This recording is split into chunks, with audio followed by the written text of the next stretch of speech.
mendengarkan cerita hatiku sukacita. 1 tahun sudah kita lalui dalam situasi pandemi. 2 hari raya kita rayakan tanpa bisa berjumpa. Izinkan kami, Kumpul Dongeng Surabaya, menyapa lewat cerita.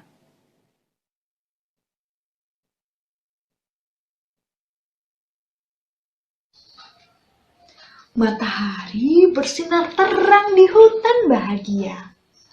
Burung-burung bernyanyi gembira. Di hutan bahagia, semua hidup damai dan tenang. Nah, Cici si jerapah, Gogo si gajah, Titi si burung kutilang, Momo si monyet, dan banyak hewan lainnya hidup bahagia. Mereka bermain dan bersukacita bersama-sama. Namun, pagi itu Gogo terlihat sedih.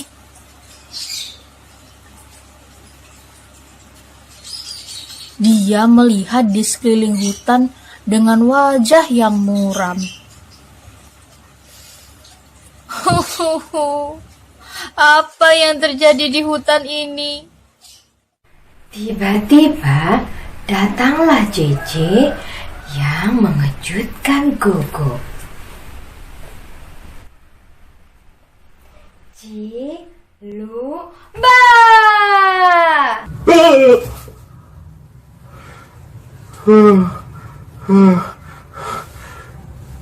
JJ bikin kaget saja.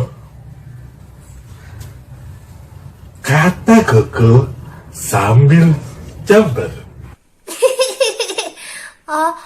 Maaf, Gogo. Habisnya aku sejak tadi melihat kamu murung dan ngomel-ngomel sendiri. Ada apa sih? Memangnya kamu tidak melihat pohon-pohon di hutan ini, JJ? Kata Gogo. Wah, iya, pohon-pohonnya indah ya, warna-warni. Hutan kita jadi lebih ceria. JJ mengagumi pohon-pohon di hutan. Gogo pun jadi kesal pada JJ yang tidak melihat dengan teliti apa yang terjadi pada pohon-pohon di hutan bahagia. Gogo, mengapa kamu jadi tambah kesal? Tanya JJ keheranan. Hutan memang terlihat indah dan lebih cerah, tapi coba kamu lihat, warna-warni di pohon itu adalah ulat-ulat. Kalau dipenuhi ulat bulu seperti itu, bagaimana kita bisa makan daun-daun di pohon itu? Jelas Gogo dengan wajah kesal. JJ yang mendengarkan penjelasan dari Gogo langsung memperhatikan pohon-pohon itu dengan cermat. Wah, daun-daun dilahap oleh ulat warna-warni itu. Lalu kita makan apa? Teriak JJ. Mereka berdua kebingungan dan mulai merasakan lapar. Sementara itu terdengar suara Raja Ulat sedang mengarahkan pasukannya. Hahaha, ayo makan semua daun yang ada di hutan ini. Biarkan saja binatang besar itu kelaparan. Mereka tidak pernah membiarkan kita makan dengan damai di hutan ini. Teriak sang Raja Ulat. Rupanya Raja Ulat marah pada binatang-binatang di hutan. Karena setiap mereka makan daun di pohon hutan bahagia, mereka selalu diusir. Bahkan anak-anak mereka sering sekali diganggu para burung dan monyet. Komandan Ulil, aku perintahkan engkau, habiskan seluruh daun yang ada. Gunakan bulumu yang warna-warni itu untuk menakut-nakuti mereka. Jika saja ada yang mendekat, maka mereka akan merasakan gatal yang luar biasa di seluruh tubuhnya. Mengerti? Siap, Patuka. Baik, laksanakan. Siap, Patuka. Hamba perangkap.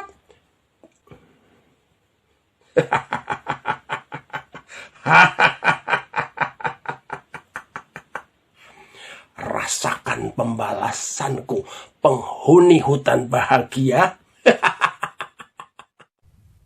Gogo dan Jeje semakin lapar. Aduh, perutku lapar sekali. Bagaimana ini? Tanya Gogo. Kenapa ya mereka tiba-tiba muncul sebanyak ini? Tanya Jeje juga.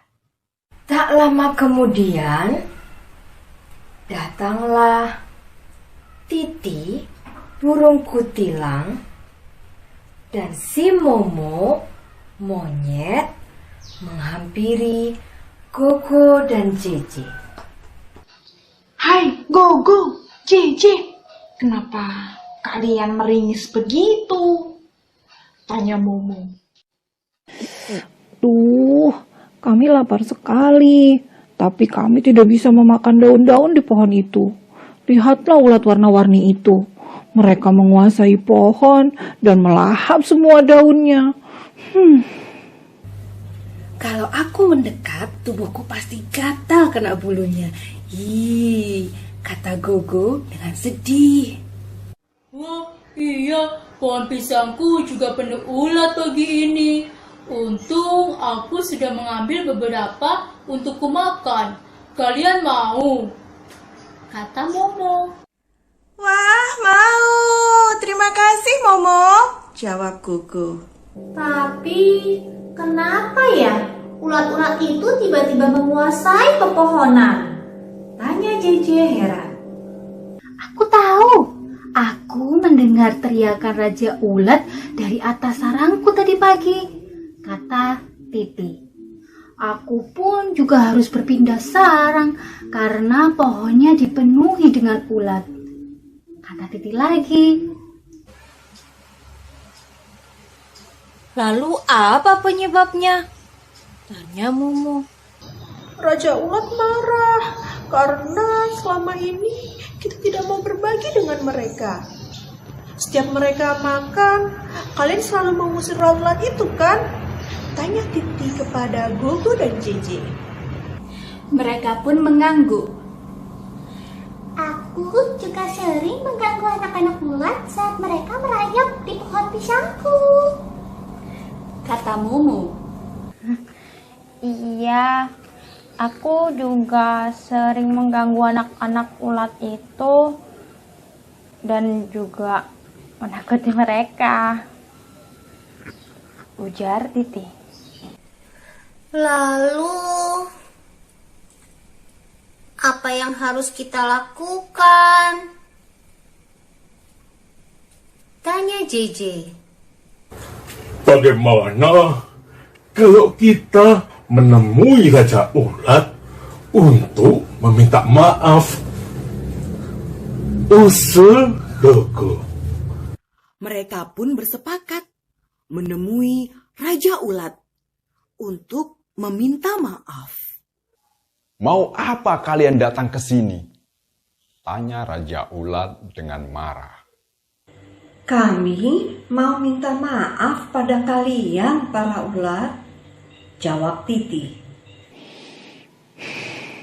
Iya, Raja Ulat, kami mau minta maaf karena selama ini kami tidak pernah membiarkan kalian makan dengan tenang di hutan bahagia ini. Lanjut Gogo. Aku juga minta maaf ya karena sering mengganggu anak-anak ulat yang datang ke pohon pisangku. Momo menambahkan. Aku juga mau minta maaf ya. Aku sering mengusir kalian ketika aku mau makan di pohon kesukaanku, kata Jeje.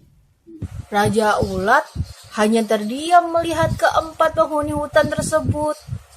Kami tahu tidak seharusnya kami seperti itu. Ini hutan kita bersama. Gogo menambahkan. Betul. Kami sekarang merasakan kalau tidak bisa makan itu rasanya tidak enak. JJ berkata lagi, Bagaimana Raja Ulat? Apa kami dimaafkan? Momo bertanya.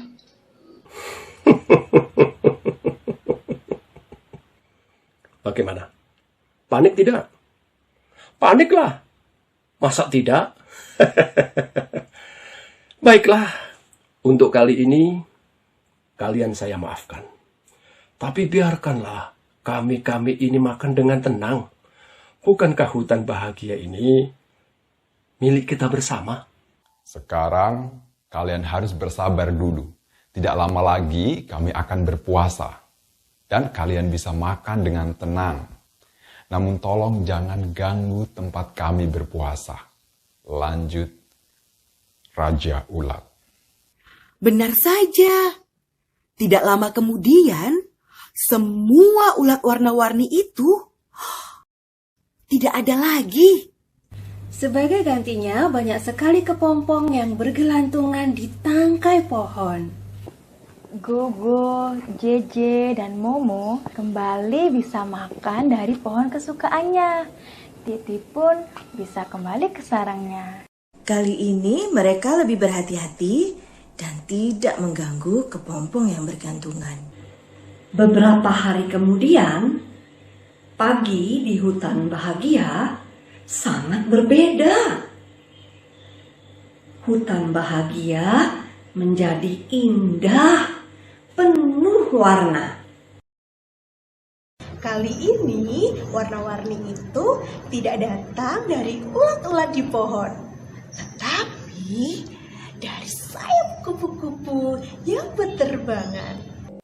Ulat warna-warni telah berubah menjadi kupu-kupu yang indah.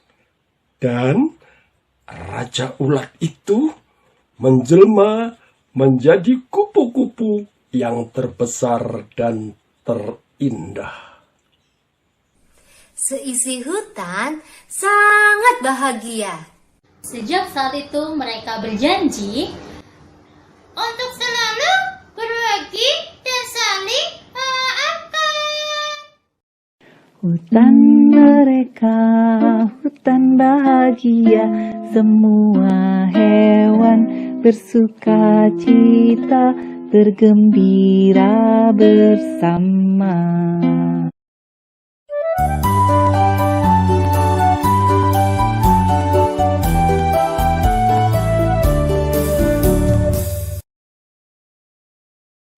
Kumpul Dongeng Surabaya mengucapkan Selamat Idul Fitri 1442 Hijriah. Mohon maaf lahir dan batin. Tetap bersama Kumpul Dongeng Surabaya.